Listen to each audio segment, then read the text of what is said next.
Hello, my dear student. This is all about introduction of current and electricity.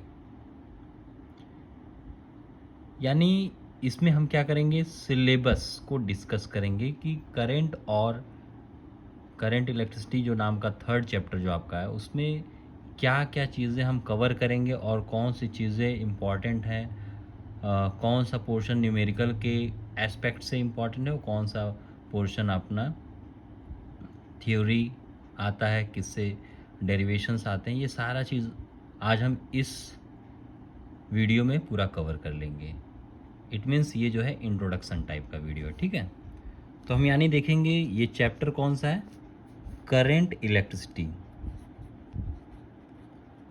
Current electricity.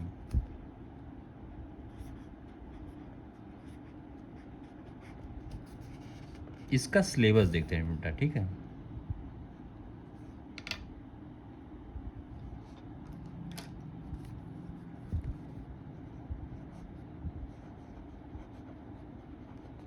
Syllabus में जो पहला topic आता है अपना,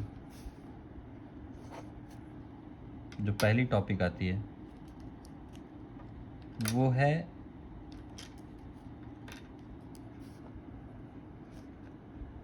इलेक्ट्रिक करंट, इलेक्ट्रिक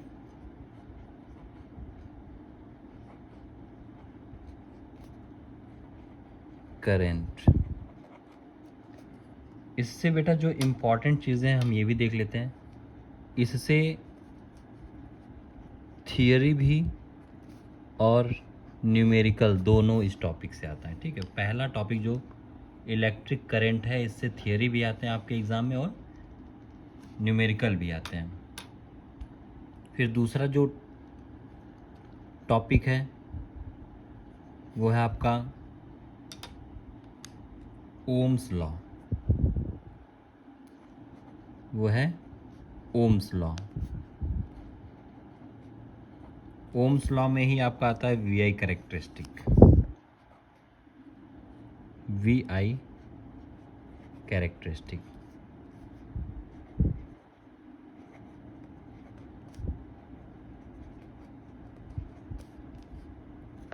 जिसमें लीनियर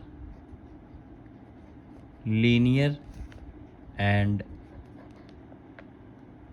नॉन लीनियर होता है, नॉन लीनियर होता है। इससे जो भी आएगा बेटा, इससे थियरी पोर्शन आपका आ सकता है, यानी इससे कोई न्यूमेरिकल नहीं आएगा, ठीक है। जो थर्ड वाला है, जो थर्ड पॉइंट आपका आएगा वो है electrical resistivity and conductivity, electrical resistivity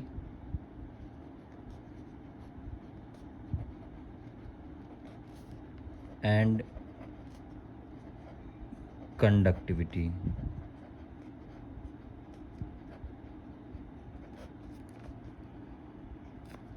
इससे भी आपका थियरी ही आता है, ठीक है। फिर इसके बाद बेटा अपना है टेम्परेचर डिपेंडेंस ऑफ, फोर्थ वाला जो आपका है, ये टेम्परेचर के बारे में बताएगा। टेम्परेचर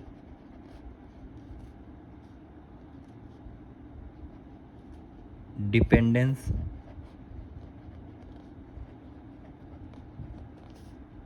ऑफ रेजिस्टेंस, या आप इसका कुछ पोर्शन आपने 10th में भी पढ़ा था, वही चीज़ें हैं, ठीक है, कि टेम्परेचर के साथ कैसे ये वेरी करेगा। इससे बेटा आपका थियरी और न्यूमेरिकल दोनों आते हैं। फिर नेक्स्ट जो टॉपिक है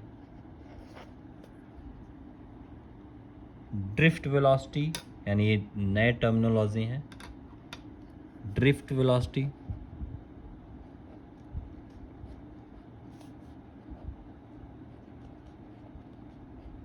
drift velocity, mobility,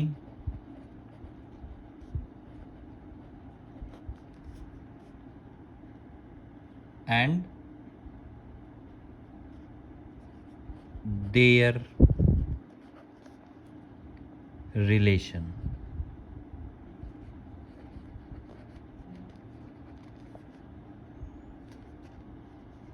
With the electric current.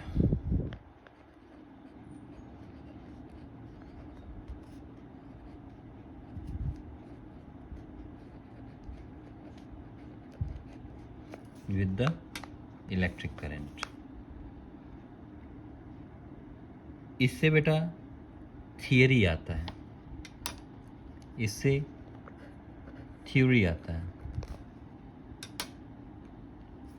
Next देखते हैं 6 वाला, जो नेक्स्ट है आपका electrical energy and power. Electrical energy and power. इससे आपके न्यूमेरिकल ज़्यादा आते हैं। इस पे न्यूमेरिकल बेटा छोड़ना मत, एनी हाउ करके इस पे न्यूमेरिकल का प्रैक्टिस कर ही डालना। फिर नेक्स्ट है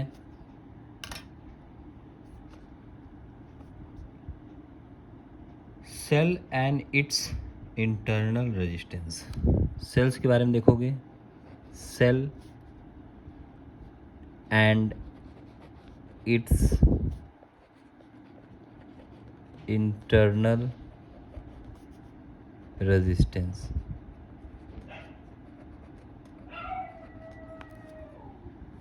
ठीक, फिर इसके आप देखेंगे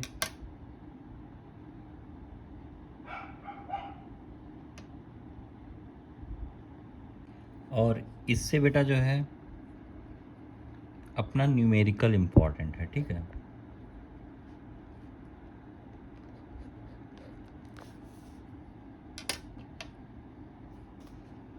नेक्स्ट आते हैं, यही बहुत इम्पॉर्टेंट है। ये है अपना potential difference, potential difference and EMF of the cell।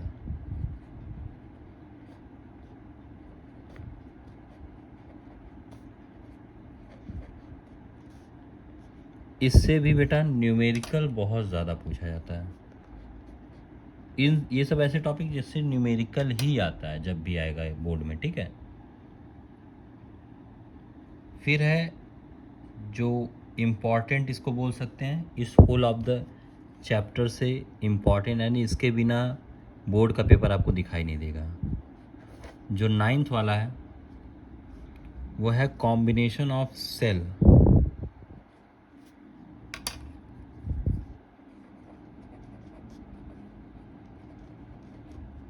Combination of cell किस में होगा? Series, in series and parallel.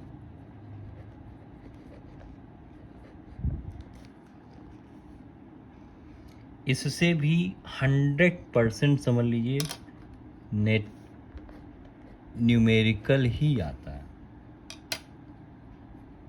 जो अभी तक ये सब इम्पॉर्टेंट की बात हो रही, जो मोस्ट इम्पॉर्टेंट जो टॉपिक है आपके, और जो फाइनल लास्ट वाला जो टॉपिक है, मोस्ट एंड लास्ट जो टॉपिक है, 2 हैं। उसमें से एक है किरचॉफ रूल। किरचॉफ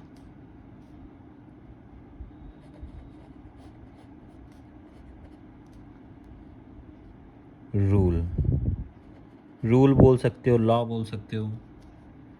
ठीक है, ये हो जाए, या फिर आपका 11th वाला जो है ये भी बहुत इम्पोर्टेंट है,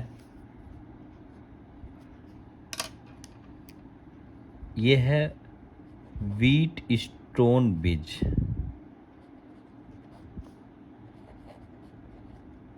व्हीट स्टोन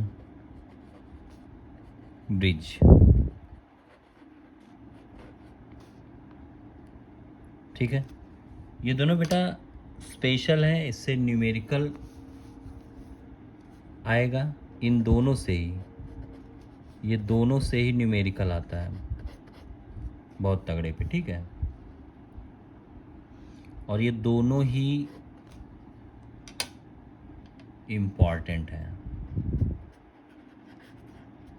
मोस्ट इम्पॉर्टेंट, दोनों ही मोस्ट इम्पॉर्टेंट है, ठीक है बेटा।